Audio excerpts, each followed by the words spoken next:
Olá, IPCA! Hoje é segunda-feira, dia 16 de julho de 2012. Estamos no nosso dia de número 155 da Maratona Bíblica.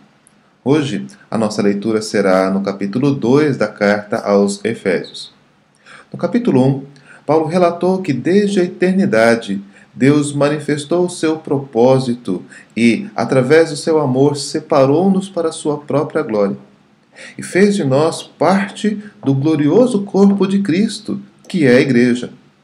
Esse amor é manifestado de muitas formas: na predestinação para a adoção de filhos, na redenção e na remissão que realizou-se pelo sangue de Jesus, e na doação do Espírito Santo como selo, como garantia da nossa salvação e da nossa redenção.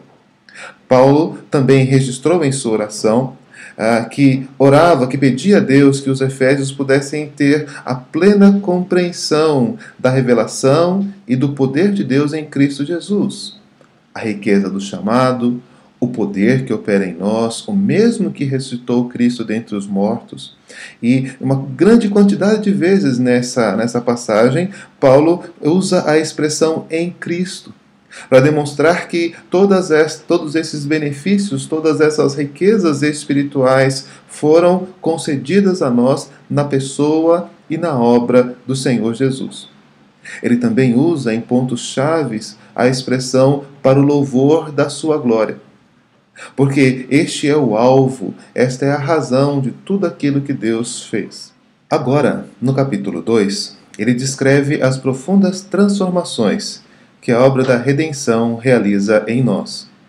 O objetivo é mostrar o que éramos antes de conhecer a Cristo e no que fomos transformados quando fizemos parte da Igreja de Deus. Primeiramente, ele lembra o nosso estado espiritual antes de conhecer a Cristo. Estávamos mortos em nossos delitos e pecados. Os nossos erros e as nossas transgressões nos levavam à morte e nos prendiam a ela, de tal forma que não poderíamos por nós mesmos evitar desobedecer e desagradar ao Senhor. Também o texto diz que andávamos segundo o mundo e o diabo, segundo o curso deste mundo e segundo as inclinações, a vontade, as sugestões daquele que domina sobre os poderes neste mundo. Não estávamos fazendo a nossa vontade inicialmente, mas fazíamos a vontade do inimigo das nossas almas, daquele que queria nos destruir, daquele que queria terminar a nossa vida diante de Deus. Seguíamos as inclinações da carne, fazendo a vontade da carne e dos pensamentos. E tudo aquilo que desejávamos fazer era a serviço de Satanás. E tudo aquilo que desejávamos fazer era para nos afastar de Deus e trazer prejuízo para a nossa vida. Por tudo isso, a nossa condição era descrita como filhos da ira, aqueles que mereciam receber a condenação e a destruição vindas da parte de Deus. Mas por causa da sua misericórdia, Deus, por seu amor, nos tirou desta condição e nos deu vida através da sua graça salvadora. Agora nós somos ressuscitados, não porque merecíamos, mas porque Deus nos amou. E temos então o nosso lugar espiritual ao lado de Cristo. Fomos colocados nas regiões celestiais juntamente com Cristo Jesus. Somos também, agora nessa nova condição, a prova da bondade e da graça de Deus no século XXI. Desde aquele momento até agora, os homens são chamados a fazer parte da igreja, para mostrar que Deus renova a cada dia, a cada ano, o seu poder em transformar e em salvar as pessoas. Paulo também descreve que nós recebemos e exercemos a fé, que nos dá acesso à graça de Deus e nos aproxima do Senhor para darmos glória a Ele. Isto não é algo que vem de nós, é um dom de Deus. E esta graça que nos salva é a nova condição em que vivemos. Nós somos então reformados, feitos novamente, para andar nas obras, nas boas obras que Deus preparou naquelas que Deus escolheu para que andássemos nelas. Não aquelas que desejamos ou que consideramos melhor, mas aquelas preparadas pelo próprio Deus e que Ele quer realizar em benefício da igreja, em benefício do homem, em nosso próprio benefício. Com base nisso, Paulo desafia os efésios a lembrarem-se da condição de distanciamento espiritual que tinham anteriormente. Em relação a Israel, eles eram desprezados. Eles viviam separados da comunidade, daqueles que conheciam a Deus e louvavam a Deus. Eram estranhos à promessa. Nada sabia daquilo que Deus tinha preparado para os homens. Por isso não tinham esperança e são descritos como sem Deus no mundo. Toda a religião, toda a religiosidade, todos os esforços espirituais que os efésios e cada um de nós fazíamos antes de conhecer a Cristo dava em nada. Mas agora, aproximados em Cristo, nós temos algo diferente e experimentamos algo completamente diferente. A inimizade que havia entre judeus e gentios foi abolida. Nós somos então unidos num só corpo, um só povo, a Igreja de Cristo.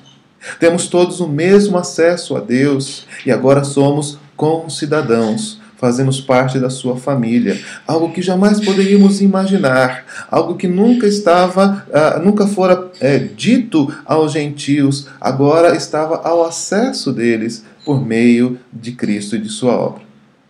Aprendemos então com os apóstolos e com os profetas, com o Antigo e com o Novo Testamento, que Cristo é o aspecto fundamental dessa nova vida.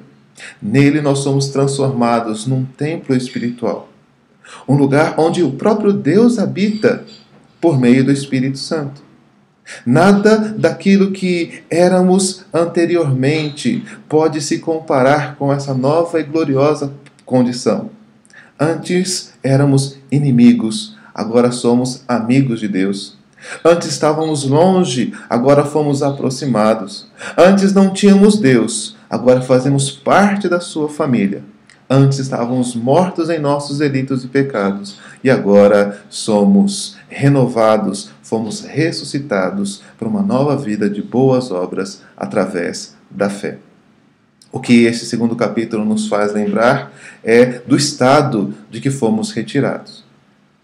E por mais que nós tenhamos uma boa visão ou boas avaliações sobre os homens, no fundo e de fato, o que somos é mortos, o que somos é pessoas perdidas. É desta condição que fomos retirados pela graça e pelo amor de Deus. O texto nos faz pensar também na nossa nova e gloriosa condição. Uma condição de vida, de fé, uma condição de testemunho da bondade e da glória de Deus, uma relação de proximidade com Deus, de tal forma que todas as pessoas possam ver como Cristo fez diferença na nossa vida. Como Ele é o ponto central de todas as mudanças pessoais, espirituais, eclesiásticas, sociais, das quais nós fazemos parte no dia de hoje. A experiência de conhecer o plano redentor de Cristo e de ser objeto deste plano redentor mudou completamente a nossa vida. Vamos orar? Ó Pai, nós reconhecemos o que fomos e que pela nossa própria natureza, Deus, éramos filhos da ira, mortos, vivendo de acordo com a vontade de Satanás, vivendo de acordo com os nossos pensamentos vãos e destrutivos, ó Pai, afastados de todas as promessas e de todos os benefícios espirituais que o Senhor havia reservado. Mas agora nós te damos graças e louvamos a Tua glória, Pai, porque em Cristo Jesus essa situação foi mudada. Fomos ressuscitados, recebemos vida, recebemos fé, fomos habilitados para as boas obras e fomos transformados em Tua própria família, num corpo espiritual onde a Tua glória habita, onde o Teu nome é exaltado e glorificado. Assim, ó Deus, queremos exercer esta nova vida em comunhão contigo. Abençoa-nos, ó Deus, para lembrarmos do que fomos e para glorificarmos ao Senhor por aquilo que agora somos em Cristo Jesus. É a nossa oração em nome de Jesus. Amém. Uma boa leitura para todos.